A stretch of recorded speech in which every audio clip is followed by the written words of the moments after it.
আমাদের আরও একটু ভিডিওতে, যেখানে আমরা নানান রকম ভূতুরে কার্যকলাপ সূত্রপাত থেকে শেষ অবধি আপনাদের সামনে তুলে ধরি।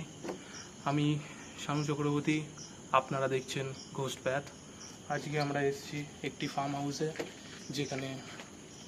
যেখানে লোকে প্রায়শই ভূতুরে কার্যকলাপ দেখতে পায়।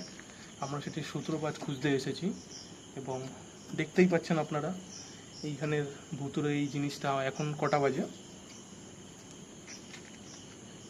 এখন বাজে হচ্ছে 1:18। আপনারা দেখতে পাচ্ছেন 1:18 বাজে। এই সময় আমরা রয়েছি এখানে পাশেই একটি বাঁশবাগান এবং একটি পুকুরও রয়েছে। কতটা পথটা খুবই নির্জন, আপনারা যেটা দেখতে পাচ্ছেন। বাকিটা আমরা আপনাদের সাথে তুলে ধরছি। ধন্যবাদ।